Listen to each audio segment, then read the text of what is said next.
Thank you. Sorry, I was late. They did it last time, all right? Don't try again. I'm still out of breath. Thank you, Chairman Williams and the House Labor Committee. My name is Kathy McCormick, and I'm here today urging you to support Representative Bennett's House Bill 157 to increase the minimum wage to $15 an hour.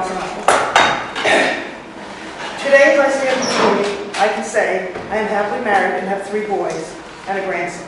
I'm an AVP of accounting for a large public agency, a survivor of domestic violence, and a member of SOAR, a task force of Sisters Overcoming Abusive Relationships. I'm here today urging your support because I remember a less fortunate time. My story is a familiar one for many single parents who have escaped a violent relationship.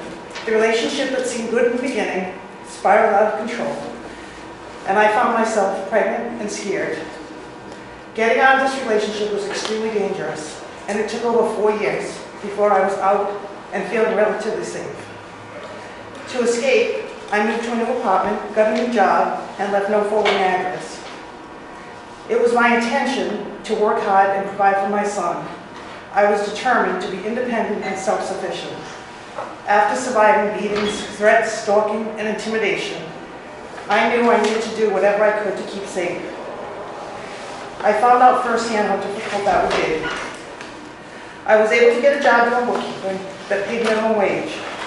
I made every effort to make ends meet, but keeping my head above water was impossible, and many times I had to decide if I pay the rent or the daycare, buy milk for my son, or put gas in my car. Though I lived in a decent apartment, it was in a very high crime area, and because I was only making minimum wage, I couldn't afford anything else. My story is more common than you know. I struggled every day and never gave up. But my son often went to school hungry, had sneakers that didn't fit him, was unable to attend birthday parties or other events with his friends because I simply could not afford anything extra. I went to work in hand-me-downs and tried to look as professional as possible. The minimum wage we have now is not a livable wage. Raising it to $15 will make a difference for many people. I know that because it was not until I was eventually able to find a job that paid me a decent wage, a living wage, that the real change in my life began. Slowly but surely, I began to rebuild my life. I was able to move to a safer neighborhood, and when my son was 8, I bought my first house and moved to a neighborhood with great schools. My son had clothes that fit, and he never went to school hungry again. I would never have been able to get out of that third-floor apartment and move to my own home if I had not been able to get a job that paid me a decent wage.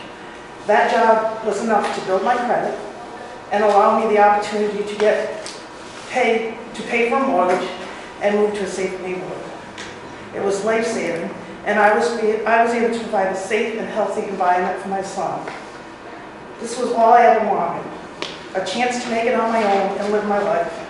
A minimum wage job would never have allowed me that opportunity.